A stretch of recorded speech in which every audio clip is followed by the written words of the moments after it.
Hi, today I'm interviewing Amy Fraser, a dear friend of mine, founder of OK Real, community director of a New York-based app called Diem, and mother of two. I hope you enjoy. It can fuck with the machinery, but I've got the juice, babe. Can you explain it to me? Okay, so I looked this over and I was trying to recall the context of that quote. And I think to isolate it in a way that makes sense was the machinery can be fucked with, but I've got the juice, baby. And so what I meant by that is things can happen in life, and they will, but knowing that the juice is something that you can control. Yeah. And that you've got the juice, you've got the fuel, and that's what really matters. Yeah. And that's in respect to like everything in your life, personal, business. I think that what I was kind of alluding to there is that anything external is fickle, whether that is your career, whether it is your love life, whether it is the morning that your children wake up to and decide to have, and to try and release the outcome of what that machinery looks like. And instead to just know that no one can fuck with the juice. Yeah. You know? Yeah. No, I know. Yeah. I know what you're saying. And so every time you are rattled by the machinery and the fuckery that it will present, and we all get a different version of that in life, that knowing that, like, you know, you've got the juice, you gotta how you apply that, how you feel yourself to adjust to the ever-changing environment and the landscape of your life, and knowing that there is a certain amount of control. Perhaps a better word for that is choice. Yeah. And that's what saved me over and over again, is knowing that I have a choice, and to have a choice is a huge privilege. Yeah. So true. I feel like so much of that as well just comes with age. Like looking back. Absolutely. You know, like looking back at some things that, you know, you've gone through, I've gone through. And if we were like just so equipped with that knowledge back then, it potentially would have been easier to get through that. But I think that's one of the nice things about getting older, is that you actually are like, oh, hindsight's so wonderful. And you're like, oh yeah, okay, I can actually get through this shit, like, and just be able to like brush it off. And knowing, I think when you're young, you think that to try and kind of procure this like happy or peaceful or successful life, you think that you have to kind of alter all of those things around you. When in reality, you alter those things around you by kind of crafting who you are. And so by turning that attention inward, as opposed to saying, if I just get that job, that will produce this feeling that I'm looking for. And instead getting really, really honest with yourself and knowing yourself, which can only come with age. That is actually the way that you develop, that's the way that you develop the juice, you know? Yeah. And you just got to kind of keep turning it back inward. What can I do? You know, I can't change what's happened right now, but I can change how I react to it. I can change, or I do have choice around what I'm going to turn this into. Yeah, I very much follow that. I'm like, if I can't control something, I just let it go. Otherwise, it just takes over me and consumes me. Can you give us a 30-second snippet of who you are, your life, and what you do? I'm Amy. I'm a Kiwi, born and bred. I did spend my formative years in New York. I'm a businesswoman. I'm a communicator. I am a mother. I have two beautiful children. And yeah. What's OK Real? OK Real was my first baby. When I moved to New York at the very green age of 21, I did a number of things to pay the rent. All of those things ended up turning into what was my first business. At the time, I was very enamored by a lot of the women around me. I've always had really strong women in my life, whether that was friends, family, or even in my early career, I had really prolific female bosses. And when I moved to New York, I was surrounded by this plethora of really incredible women. And what was interesting to me was that they had carved out so many different paths in life for themselves. Some of them had chosen to have children, some of them didn't. It was a time when there was a lot of entrepreneurial efforts in that scene, and a lot of women kind of rising to the helm of those businesses. It was also at the time when women became very cool, trendy, and so I kind of rode this wave of neo-feminism that was occurring at the time, and combined that with my own curiosity around how do you do that? I was in my early 20s. I wanted to learn from other people. And one of my greatest passions is to tell stories. And at the time, I knew I was too young to tell my own story. And I knew I had a very keen awareness that I was forming it at that time. And I wanted to build a platform for women like me who wanted to learn more than what was your outfit of the day, or what was in your smoothie in the morning, or I wanted to really get to the guts of what challenges these women faced and how they had arrived at where they were. And so I began talking to people, and I just sought out women who I admired. I've always been a writer, and so and a problem solver, and so I shot these women, I interviewed them, I transcribed everything. I was also at the time working in web and in design and in branding, and so I, with all of those things together, kind of put out a platform. I called it OK Real, and it started off just as an interview website, and then from there developed that into a fully fledged business. Our revenue model developed somewhat organically in the way that doing events and cultivating community was like kind of a new thing. Brands were just starting to realize, instead of just doing a Facebook ad, we actually need to build a group of people around a brand so that others can identify or self-identify with it. And a great way to do that was through events and having these kind of brand evangelists and women talk about what was important to them. And so I would do a lot of this, but I was on your side where I would interview women, and then over time brands started to see that and see what we were doing. We ended up working with a slew of really incredible brands from big corporates like TED or Mattel. We created career Barbies. Adidas or Nike would release a woman's shoe, and we held this really incredible event at PS1 where I'd interview women gold medalists and things like that. And so it became a platform that was essentially a community, but helped to further brands in their efforts to reach certain cohorts and female-centric demographics. That's huge. And that, I feel like if you're going to do that and be successful, like New York's the place to start that. But like moving to that city and not having, I guess, like a friendship group of people that you'd known for long, or any family, like that's a huge thing to do and take on. But you're someone who's like very confident. So again, I think if someone's going to do it and be really successful in it, it's going to be you. And now it's like what you created with OK Real is what so many brands are trying to do now. So it's like you're almost like ahead of the game with what you created, and then got brands on board. And so many people now are trying to do that. And I think you're either like, you're good at that, or you just try and do it and just fail miserably.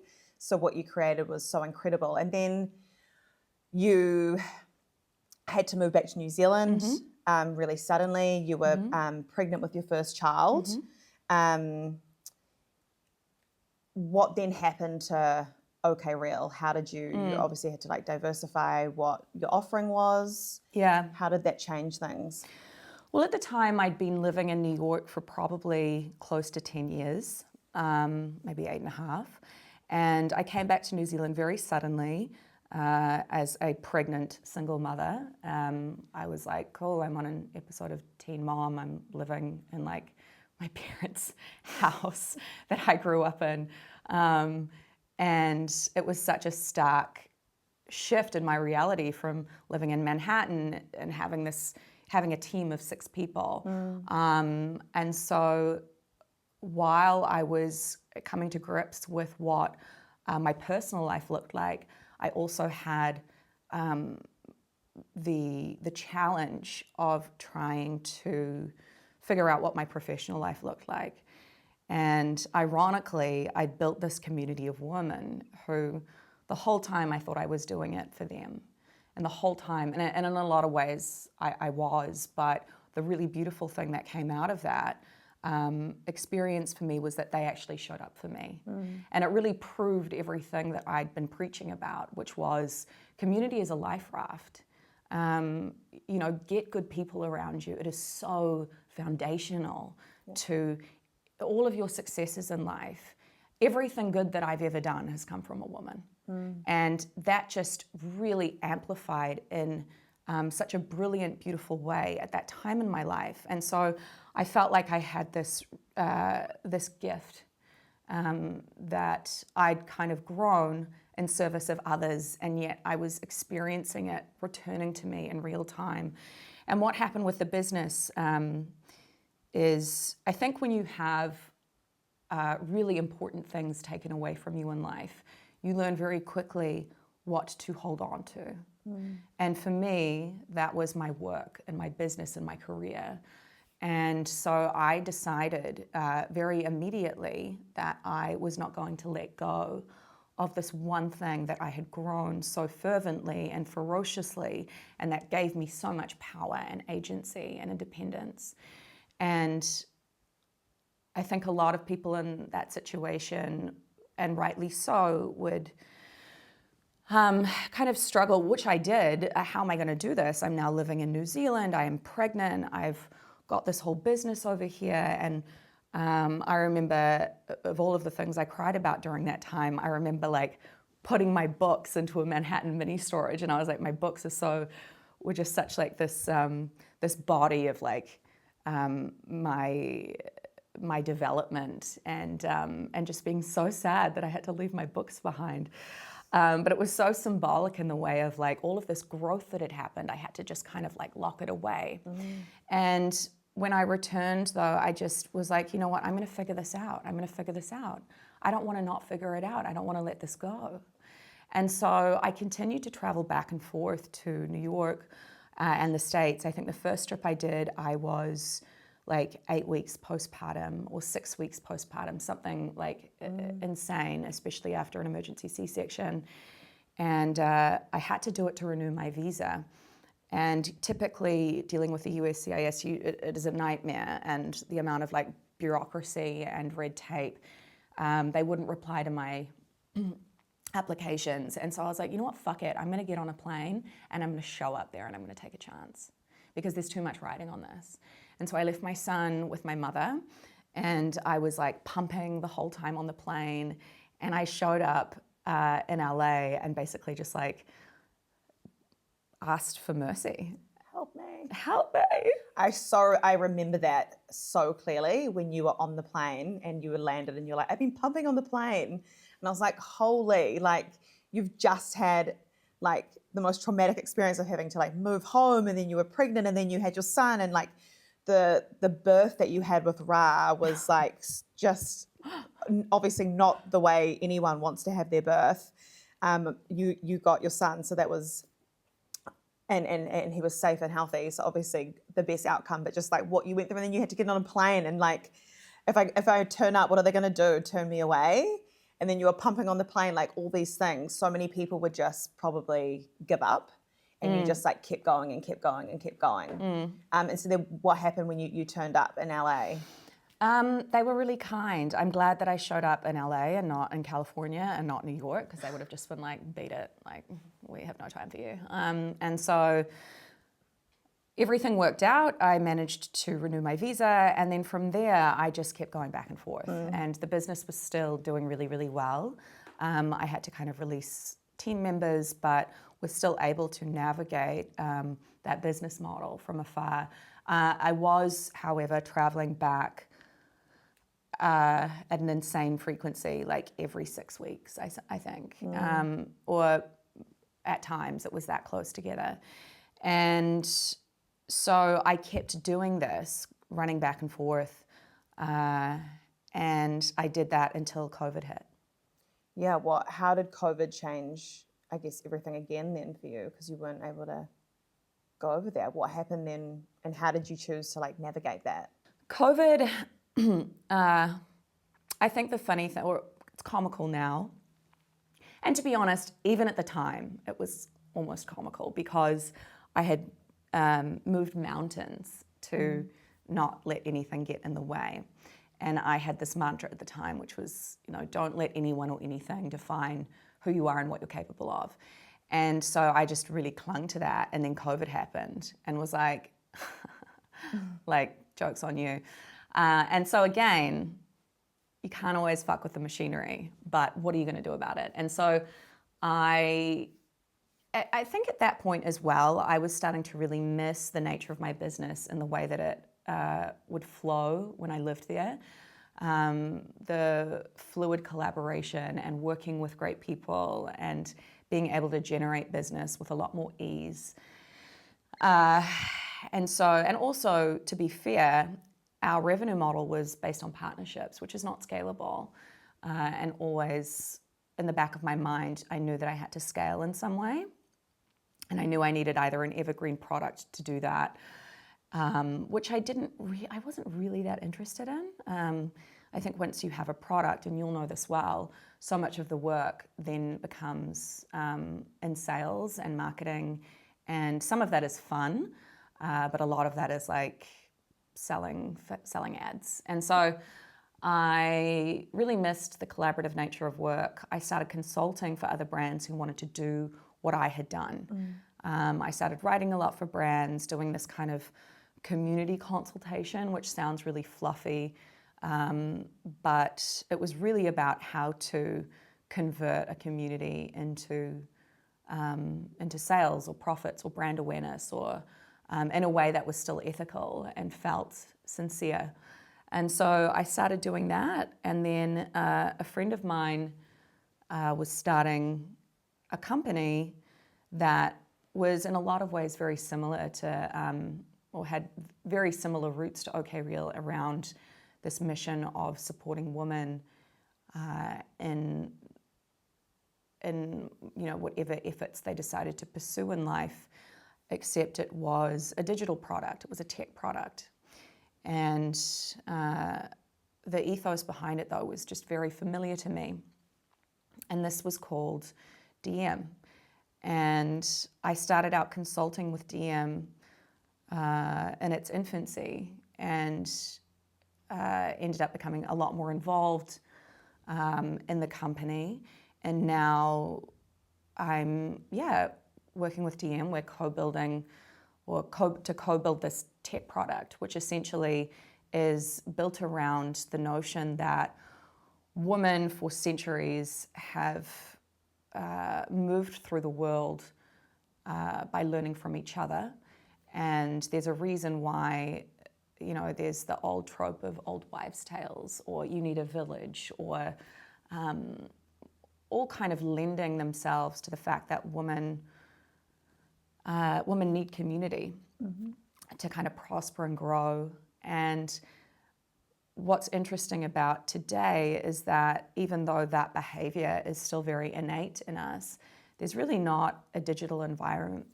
There's really not a digital environment that supports the way that we communicate with each other in that way. And when you think about when you need to know something, when you need an answer, you might go on the internet and end up in a Reddit forum with a bunch of like dudes in closets and trolls, or on Google with like a bunch of SEO ads. But really, you're going to go to your group chat, you're going to call your auntie, you're going to speak to the other woman in your life. And so what we're really seeking to do with DM is to make searching more social and create a product that enables searching for answers feel less lonely and is judgment-free as your group chat. And we've done that by building the first AI product that actually is trained on women's conversation. So for years we had this product in beta, and we would just talk to women about everything that we are interested in, and that, everything kind of pertaining to women's interests. And so we now have a model that is community powered. So you can go to DM and ask it a question, and you're going to get an AI response that's going to speak back to you in a way that your girlfriend might. And you're also going to get a community responding with a ton of answers that are going to be supportive. And this whole idea around just a really stigma-free, judgment-free environment where you can ask anything.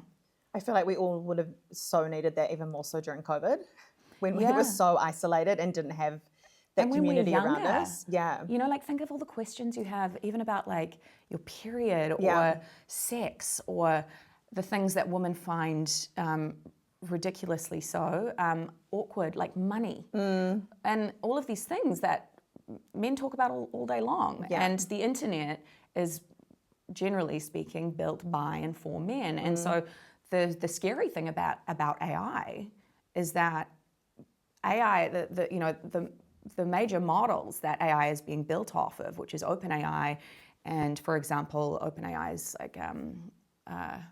product ChatGPT, it's trained off of information on the internet, and the information on the internet is by and large produced by men. So it's like an online online community of like your best friends. You can go on and be like, oh, like my butt plug got stuck. Like, what do I do about my... How do I get exactly, it out? Julia. That is what I go to DM And all day ask. long for. My butt plug got stuck.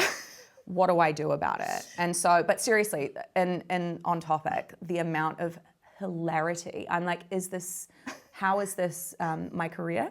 The things that we answer, everything from the serious to the unserious, or the things that, the community is asking about. And so the bigger picture behind DM is the combating of gender information bias. Yeah, so it's like a nice, safe place. You can go and ask questions that you're not going to get judged for. You're not going to get an answer from a guy mansplaining you. Mm-hmm. So what's your role, like your primary role at DM? You're essentially like co-building this tech product, and the founder is a Kiwi? The founder is Emma Bates. No, she is from the UK. Oh, okay. I met Emma through a girlfriend in New York, and Emma comes to New Zealand frequently. Her partner's from here, and I was heavily pregnant with my foot in a bandage because I'd cooked my foot, and was like basically this really inept version of myself. And she was like, we really want you to come on board. And so I was like, anybody who can like make a hire like that is like good people. Yeah. So, and this was years ago, and this was when the team was literally us. So now, I guess my title is community director, but everything that straddles kind of every community in product. Mm-hmm. So my role can involve helping to, I joke that I'm head of tech because tech is really not my strong suit, but like training an AI model to pick up trigger words, to negotiating partnerships, figuring out what our monetization model looks like, running events, and we've just launched an ambassador, kind of like a DM on-campus ambassador program at NYU. So so kind of everything from taking out the trash to the proverbial trash. And it sounds like there's some of what you kind of did with OK Real is what you've taken across to DM in terms of like, obviously OK Real is community focused, DM similar, but in the tech space. So does it give you the opportunity to go back to New York often, and are you hosting events, or are you? Absolutely. So yeah, I think of OK Real as almost like an analog version of what DM is now, and except this is like this, tech powered product. So you have just limitless opportunity to build it into something that is more accessible and modular in terms of how we can reach people and communicate. And I mean, at the crux of what I've always done is just hold space for women to talk, and to then be able to craft those learnings into things that help other women. And so it's this pay it forward model that has been just inherent in everything that I've done, and to always kind of be of service in that way, and to use the skills that I have to shape. Oh God, this sounds so like Eat, Pray, Love, but that's about to be like shape better futures for women. But I guess like provide better landscape for representation, and help people feel less alone. Yeah. So I do go back to New York frequently, as much as I can, a couple of times a year, not as frequent as I would like. I have 2 children now though, so that presents its own limitations. Yeah. And first and foremost are my kids. But yeah, it's a juggle. What do you think New Zealand can learn from New York? I think of New York and there's like lots of tech companies, there's just people doing ridiculously outrageous but like incredible things, and I feel like, you know, I don't know how anything like Diem would be able to truly thrive in New Zealand. We just like, do we have the population? Probably not. So what do you think New Zealand, people sitting at home listening to this who are like wanting to start a business or like have a really entrepreneurial spirit, what do you think people can learn from New York?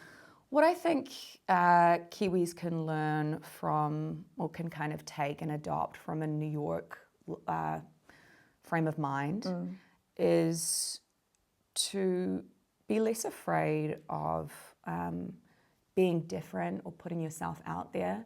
Obviously, culturally, we're so different, and I think Americans get a bad rap, some of which is well-deserved.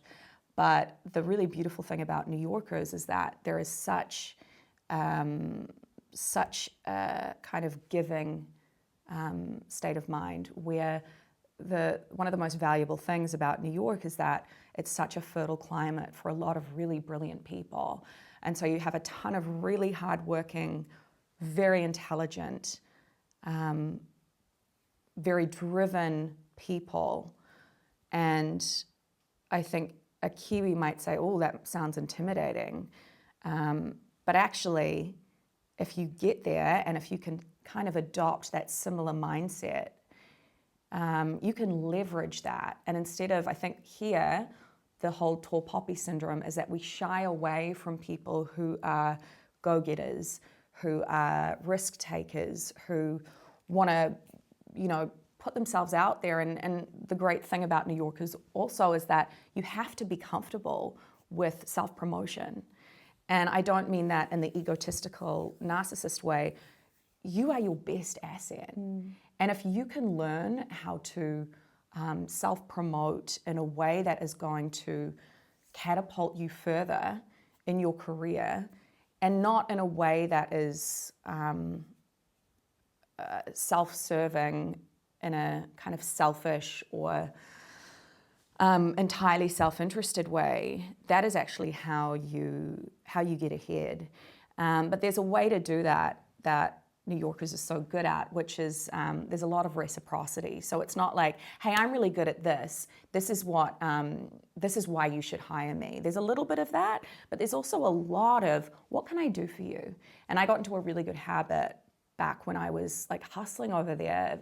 At the end of every single meeting, it didn't matter if I was meeting with a CEO, it didn't matter if I was meeting with an intern, of saying, how can I help? At the end of any kind of conversation, what can I do for you? Is there anything that I can do? I've just thought of this person who'd be so good, I'm going to connect you with that person. Or like, I know you're looking for a student to help you with this, or can I connect you with this company? So not being shy of like the small ways that you can offer your service or offer your help, and being really generous with your time and what skills you can offer. And I think the best way to think about it is less about, people think about networking in terms of what can I get for me? Yeah. And if you go into a situation of, well, what can I do for you? Then everybody inherently gets served with what they need. And so I would encourage Kiwis to be generous with their ideas, with their, to be confident about what they're good at, to be really confident about what they're not good at, because you need to have both. So really kind of crafting your own sense of self-awareness so that you know where you can fit in, you know what you can offer, you know what you're not good at, and then being able to communicate that with people and to really rely on a network of people and to build a community, because they are going to be your most valuable secret weapon. It's like people get scared to share ideas because they think other people are going to copy them or something, whereas I feel like you just wouldn't get that in New York. Like I was on a panel last night and they were talking about, like, oh, if you were to start a business, you know, if you had a business idea, what would you do? And I said, like, call friends, call family, like share your idea around, because then you're going to get feedback as if it's like absolutely ridiculous, or you're going to get things that people can see it in another perspective. And I think people get like scared to share things and they want to hold it in. People and I are think so gatekeepy here. Yeah, and I think a lot of that comes down to that tall poppy as well, because they maybe are afraid that someone's going to shut them down and say, no, this is a stupid idea.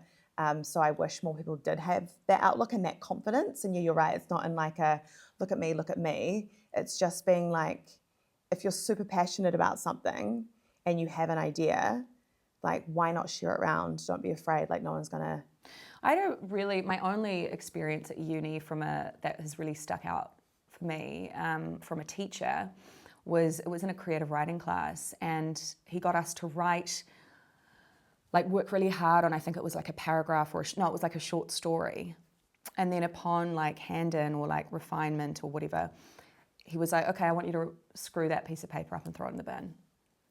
And it was such a great lesson, because you kind of, the ego reacts and says, I just worked so hard on this and that was like my idea and that was my thing, but you can't, but in reality, and he was like, well, I'm going to get you to start again and I'm going to get you to do something different. And what that taught me was to have this state of mind of, you have so many ideas, like you've got the juice, you know, and to spread out as much as you can, your contacts, your ideas, be emotionally generous, be forthcoming with all of the good stuff that you have inside of you. And yeah, there are going to be people who are going to be like, oh, fuck Amy, she thinks she's a bit cool, or like, wow, like she's not scared to say it. And I'm like, yeah, I'm not. And we have a really, like, I think, insidious shame culture here, where a lot of people are embarrassed to kind of live differently or unconventionally. And I just would really, again, encourage people to refuse to subscribe to what they think they should be doing. And so much of that works in tandem with this approach of with sharing your ideas, being okay with looking stupid if it comes down to that, and knowing that you have all of that inside of you. Nobody can take that. What don't people on the internet know about your story? A lot. I'm going to answer that, and I'm going to rephrase your question. I'm going to take the liberty to rephrase that in terms of maybe what do people on the internet not know about maybe who I am. Because I think that I know how I present, which is very confident and very resilient and extroverted, and I am all of those things. I'm very proud to be all of those things, and they are the cornerstones of who I am.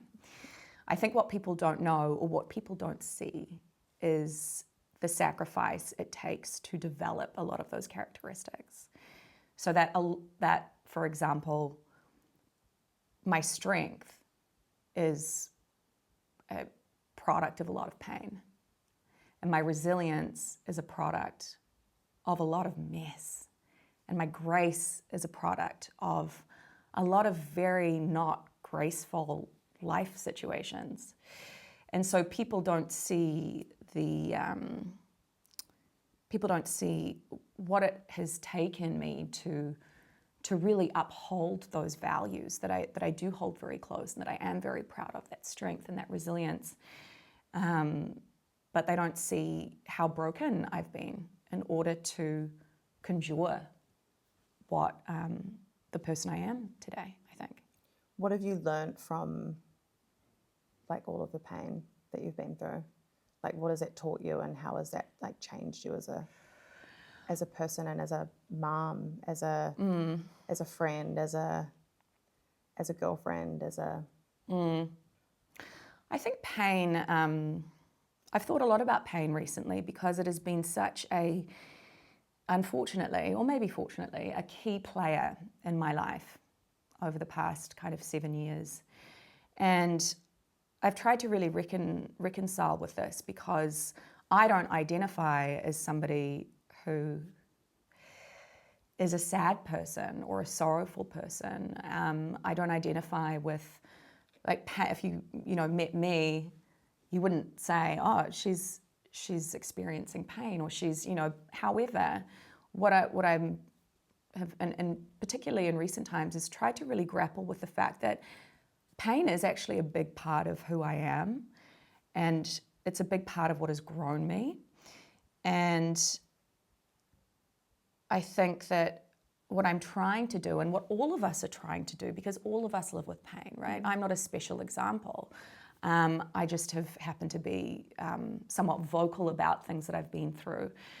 But I think really learning how to kind of honor your pain and what you've been through and your trauma, and knowing when it is time to use that pain to throw on the fire. Mm-hmm. And knowing when to sit with it and let it completely annihilate you, and knowing when to use it to burn. And so I think what it's taught me is it's given me the opportunity to be a really strong person through choice. And it's given me a lot of empathy. And it's really taught me to see people in a way that I couldn't have done so otherwise. And it's been, pain has been one of my greatest teachers. Yeah. And I think it's ironically been one of the biggest kind of, I don't want to say inspirational things because that's not quite right. But it has fed a lot of the strengths that I have now. Yeah, I think definitely from the outside looking in, most people would see you as being someone who's like super resilient, and you just kind of like, you just get on with things. Like that's how I know most people see you, and that's how I see you as well. Like I see you as someone who, you are strong and you do get on with things, and you've had no other choice to just get on with it because you've got your children and you've had to keep working to earn money and, keep the wheels turning. And that is like, a lot of people will, again, just like give up and turn to whatever to get through. And, absolutely there'll be days where you're like, fuck, this is so hard. A lot of the time, even if you're not going through hard things, life can be hard. But I think that's one of the reasons, like, why I see you as someone who is so successful in your career, because you just like keep going, and now you're working and doing something that you love, and you're still able to travel, and you've got amazing friends, and I think that's, you've been able to turn your pain into something really great. And I wanted to talk about, because I think for me personally, like when you moved back from America, I feel like I wasn't the best support for you, because until you've been through something, it could be a death or like a really bad breakup or whatever, some traumatic event. Sometimes until you've been through it, you don't know what the pain feels like, and you don't know how to deal with it, and you don't know what to say, and you don't know what to do. And I feel like that was my experience of like not being able to truly be able to offer either advice or just like sit and be there with you, because I didn't really know how to like navigate through it. It was just like so much. What, if anyone out there has like a friend or a family going through something, like who you may not have like firsthand experience of it, like what do you think is the best way someone can support someone through something? Well, it's so funny you say that, because I remember coming back to New Zealand and you were incredible as one of my oldest friends, and I just remember feeling really safe with you, and that you were there, and that you were a huge support. So I think that boils down to the fact that it's not always what you say that's important. It's how you show up for somebody. Because in that moment, I didn't need you to say, like, I didn't need you to solve the fact that I'd become a single mother and I was going through all this stuff. I didn't need you to say the right thing. I just needed to know that you loved me. And I think that anybody who's going through something, or if you're somebody who is experiencing a loved one go through something traumatic, instead of thinking, what should I say? Like, what's the right thing to say? Or how do I approach this? I think the better question to ask yourself is, how can I let them know that they are loved? And how can I let them know that they are safe?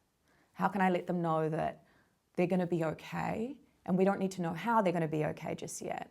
But I'm going to make sure that they know that I love them and that I'm here to listen. And I think there's a lot of emphasis around supporting people in terms of like, well, I don't know what to say, or I don't know, I'm going to say the wrong thing. Like that person, and I have this, I think about this whenever I'm doing what you're doing right now, like interviewing somebody or kind of holding space for somebody else, is that they already have enough fear.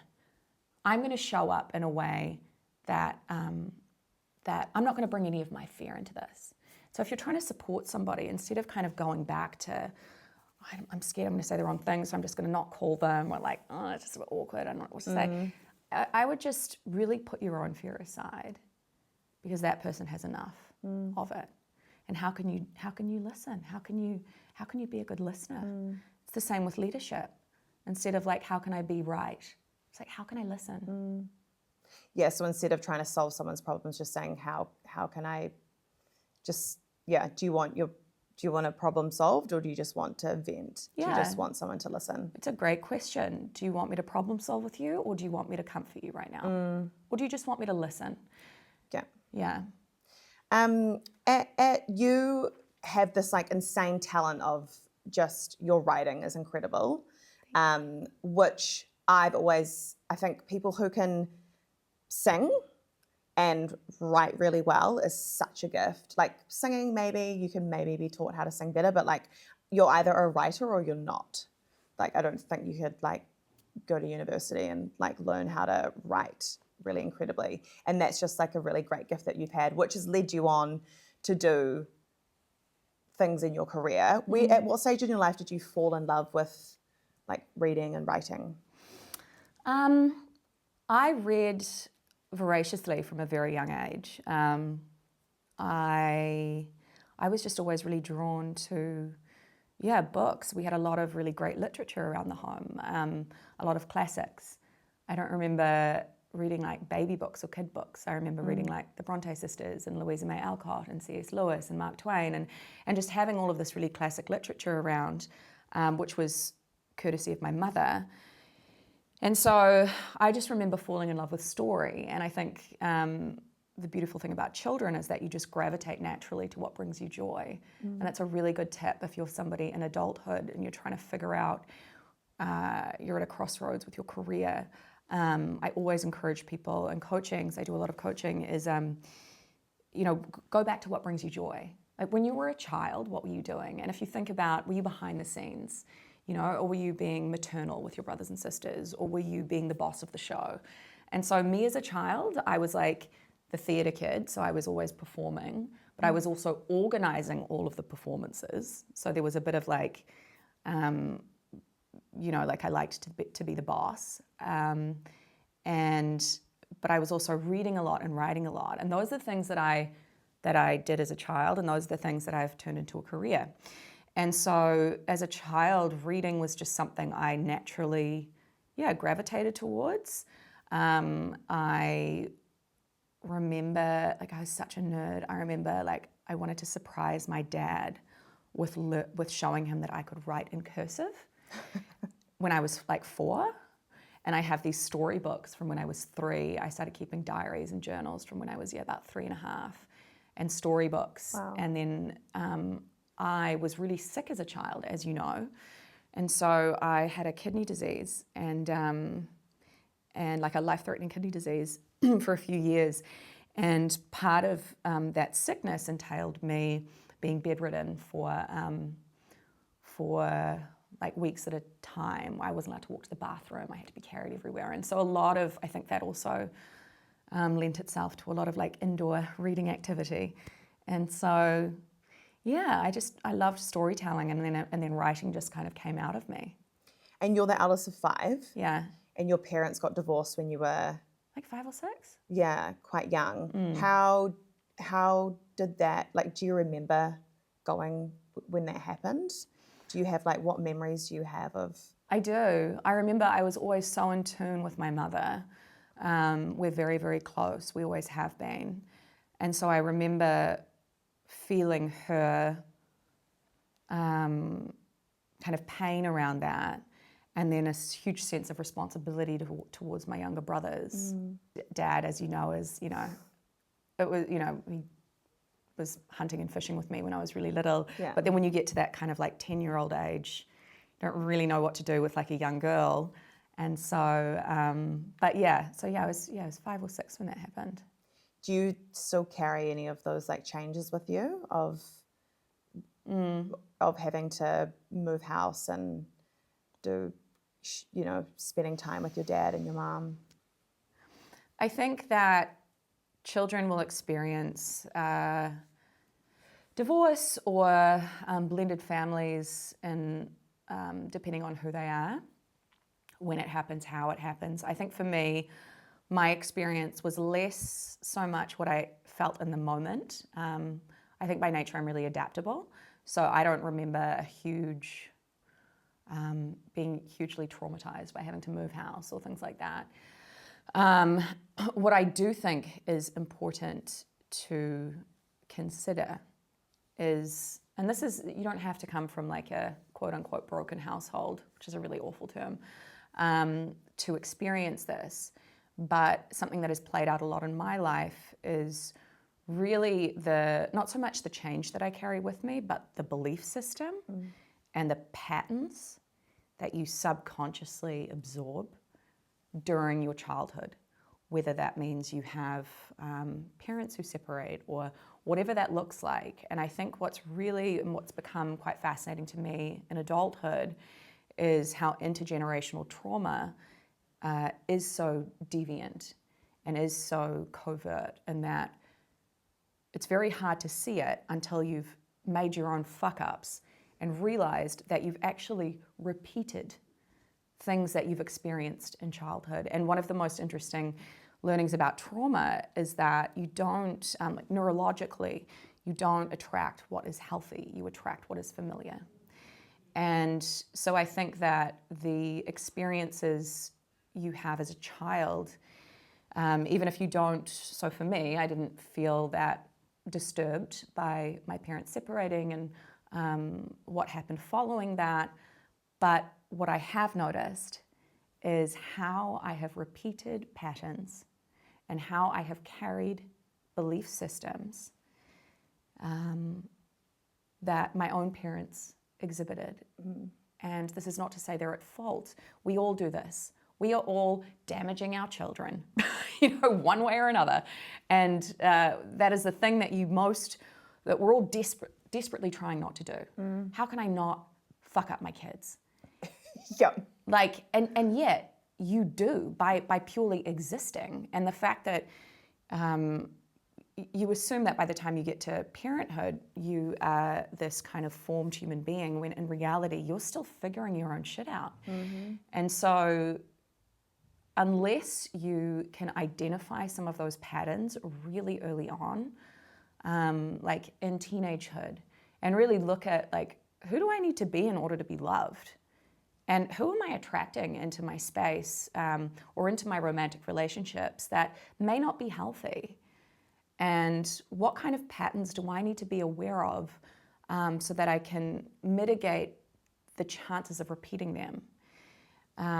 We do not think like that when we're 20. Of course you don't. Yeah. Of course you don't. Like how is someone supposed to learn that? Therapy. You know? Yeah.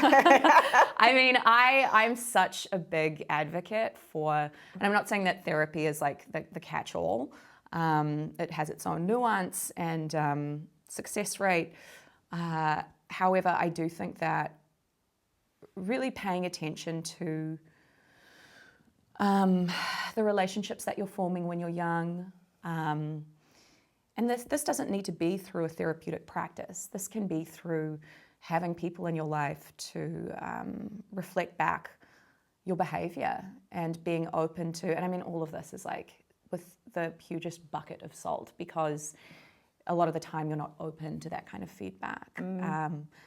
Or it's very hard to apply this and like retroactively, but I do think that in terms of how it pertains to my own parents' separation and the upbringing that I had, something I learned from my mother, for better for worse, is how to be really independent.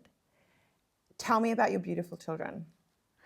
I have Ra, who is 6.5. Ra is this sensitive, empathetic, magic, cooler than I will ever be in my entire life, musical, surfer, skateboarder child. Riley, Rose, my daughter, has all the fire that one could wish for in a daughter. And she is fierce and strident and unapologetic. Yeah.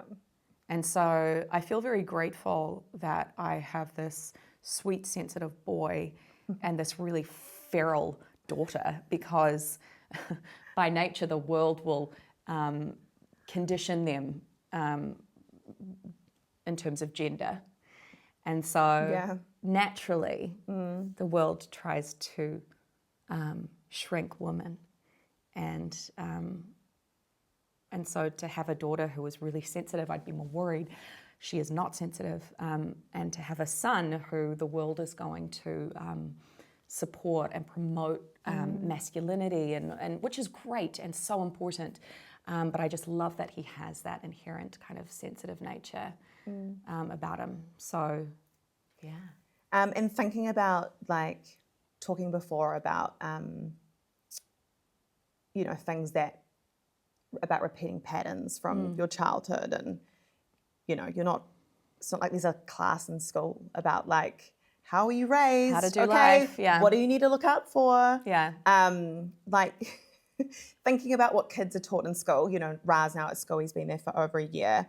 What do you think should be compulsory at school? Because I think of school, we did like maths and like algebra. Like, I'm sorry, but I've never needed algebra in my whole adult life. No. Some of the things we were taught were just so not useful. What do you think should be compulsory? What would you like to see in the curriculum? Like, what would you want Ra to learn more of? Like, for me, it's like financial literacy. Yeah. Like, we're not taught that in school. Like, your times tables and whatever, but like how to fill out a tax form or whatever. Like, what would you like to see? 100%. I mean, financial literacy is huge. I mean, when you think about the school system and the curriculum, you're right, it is so antiquated. A lot of it is so irrelevant. And I think that the really wonderful thing about education and schooling is that it has the opportunity to democratize a start in life, because we all come from such different, varying degrees of privilege, and yet education could be a way to kind of level out that opportunity. And yet, I don't think we my views on this kind of oscillate between, like, if you're going to look at it from like left and right. I don't think our academics here are that spectacular. I think that we should be harder around, this is going to sound terrible. I think that we should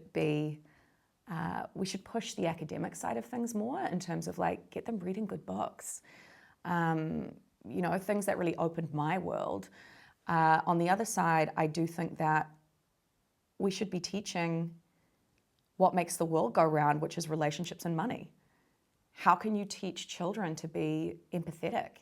How can you provide representation in schools so that you don't have this really binary view of what your future could look like, regardless of whether you're, what kind of ethnic background you come from, what kind of financial position you start off in life.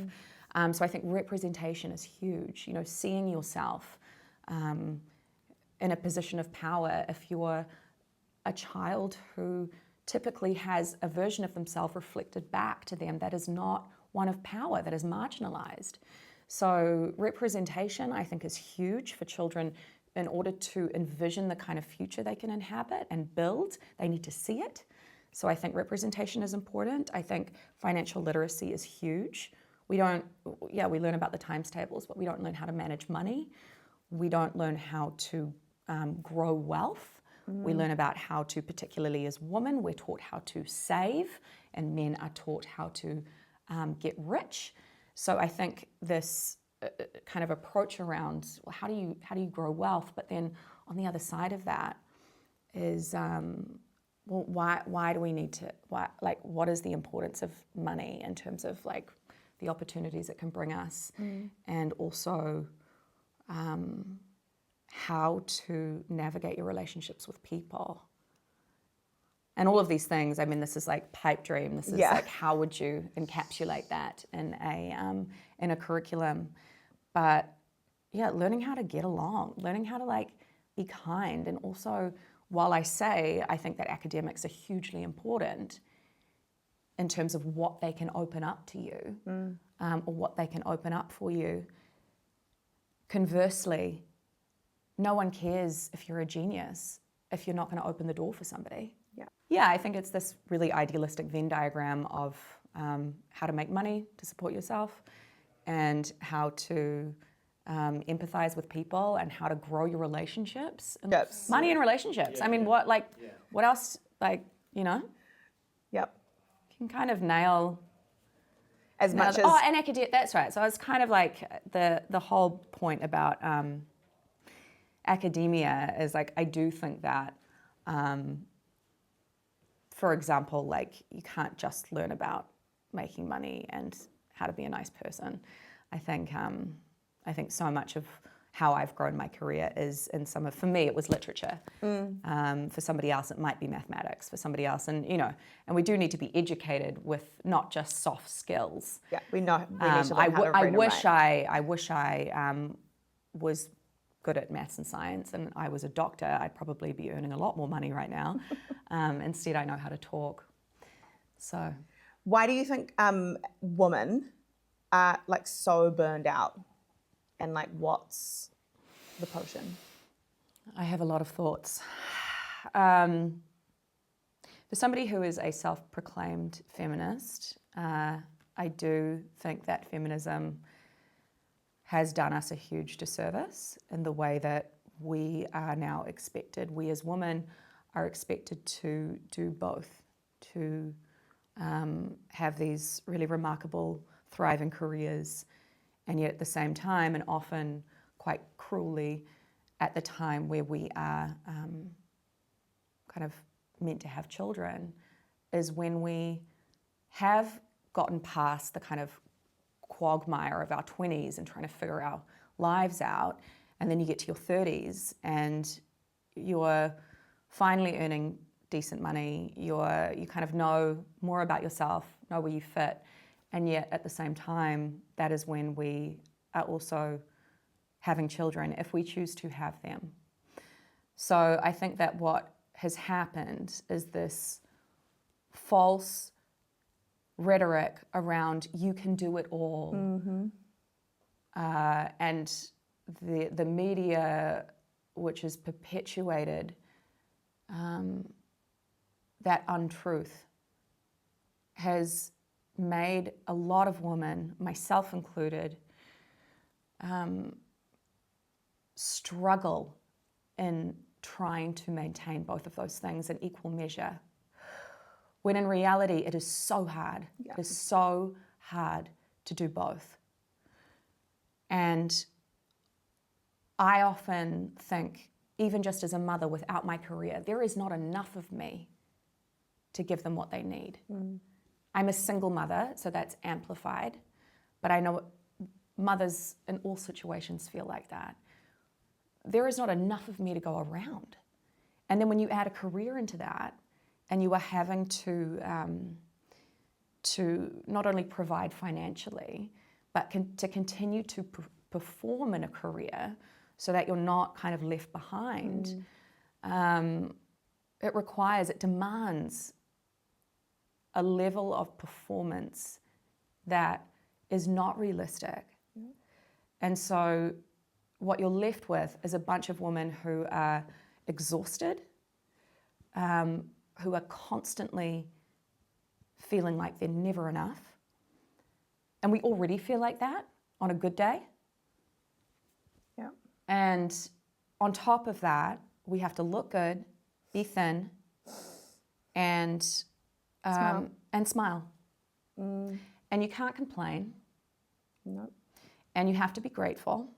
And now I'm sounding like the Barbie movie and this whole soliloquy, but it is true. And you know, you really, the pressure, and I have to say, it's not even, a lot of the pressure is not even outside of us. It's so much of the pressure comes from ourselves. Yeah.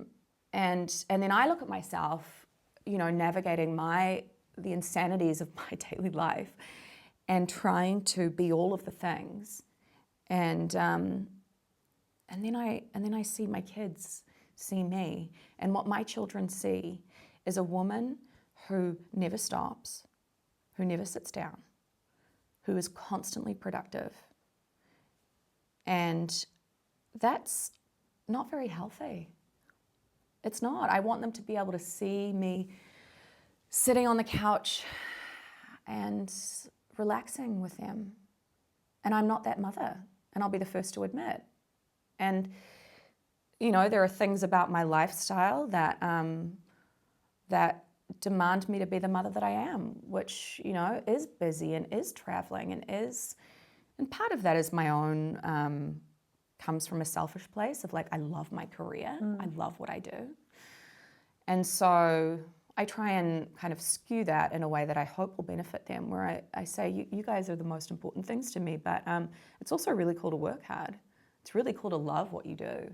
It's really important to hold on to those things that make you who you are. But in terms of the burnout, I mean, it's brutal. I see like on Instagram and TikTok, like the trad wife, like trend of like homemaking and like women who are now going totally back to what life used to be like. Yeah. Who are going, screw that. I'm not going to do both. I'm going to stay at home with my kids and bake bread and homeschool them and have chickens and like whatever, which is great. But I don't think that like that's nice. And I think kids, you know, so many kids, because you have no other choice, are put in like daycare or childcare for a really long day and don't really get to spend time with their mum. And, you know, there could be ramifications from that. But on the flip side, having your kids at home all day and they're not socializing in daycare, it's like, well, that's really important too for them to be, you know, like doing all the things and socializing and making friends. So it comes back to that. We'll never win. We'll never quite get it right in our own heads. But like we're all just doing our best. And figuring out what your strengths are as a mother. Yeah. Like I know I'm a great mother, but I'm not a teacher. I can't teach my kids how to, I don't know, like the things that my children learn at like a Montessori kindergarten, I can't teach them like fine motor skills, and I don't want to, you know? So, but the privilege to choose, I think, because I look at those and not even the mothers on Instagram, but like the mothers who choose and have the privilege to stay home with their children. Good on them. I couldn't do that. And then the woman like me who have the privilege to go to work and to choose that. And so I think that privilege really comes down to the ability to choose. Yeah. And so then figuring out, well, what kind of mother am I and what can I offer them within my repertoire of what life is presenting to me right now as. And so it's a privilege to be able to do both. And I love my children, but staying at home with them all day for 18 years. That's hard. That would be hard. It's so hard. Yeah. It's so hard. I do look at stay-at-home moms and I'm like, wow, like your job is way harder than mine. I get to sit in the car in the morning and listen to a podcast. I get to go to the toilet and no one's asking me for a snack. I get to eat my lunch at 12 o'clock if I want.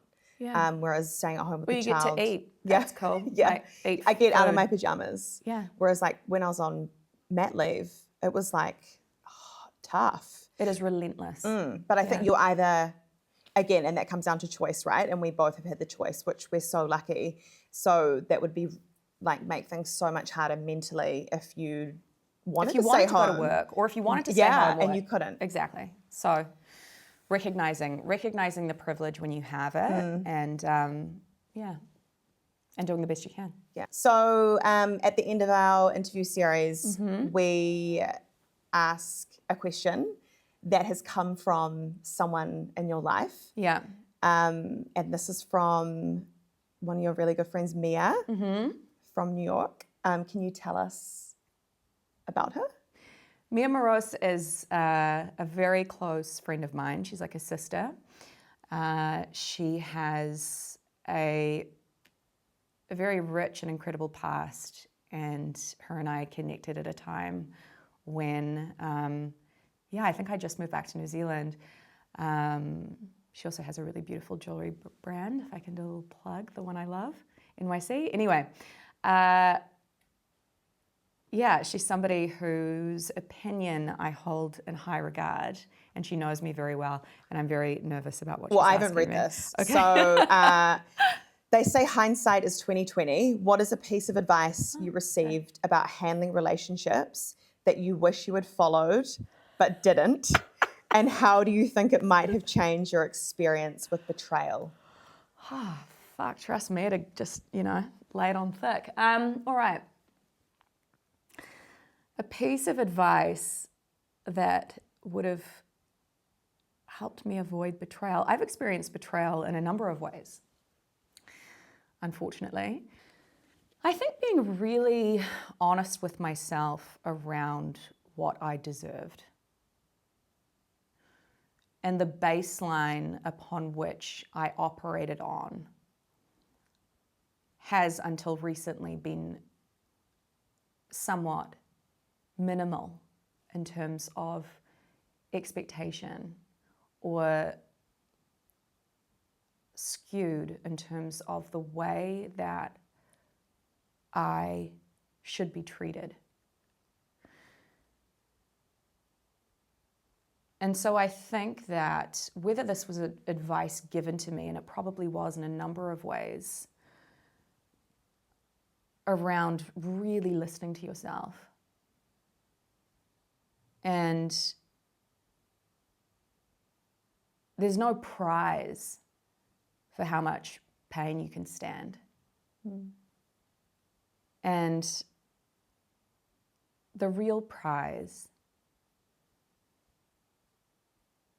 is showing yourself the same amount of grace that you insist on offering people who do not deserve it. And I think the act of honoring yourself and what you need is so important for a woman, because as women, we are taught how to be needed. And something that I still struggle with today is how to need. And that is something that recognizing that I deserve a certain standard across every area of my life, whether that's in relationships or work. And ultimately, what happens when you ignore the needs that you have is that you end up betraying yourself. And so while Mia, your experience with betrayal, when I said at the beginning, I've experienced betrayal in multiple ways, the biggest betrayal that is hardest to forgive is how I've betrayed myself. And that is the hardest pill to swallow. And I think that people talk about forgiveness in terms of how it pertains to others who have hurt you, but the hardest thing to forgive is how you have betrayed what you knew to be true. And it's such a disservice that we do to ourselves. We excuse others and we don't listen or kind of pay the right attention to the things that we really need. And we know how to be needed by other people. We're mothers, we're businesswomen, we're by nature, we look after other people as women. And I think what we really need to learn is how to look after ourselves. And I don't mean that in the trite kind of self-care way. I mean that in the really gritty, honest conversations that come when you're at the bottom of the clearing that you reach when you have been in the kind of pain that comes from not listening to yourself. And there's a space there. And it offers you a chance to get really close to who you are. And yeah, I think that knowing that betrayal of the self is something that can be avoided by listening to what you already know. Thank you. You're so welcome. Thank you. We can do a little That was so nice. That was so nice. It was so fun.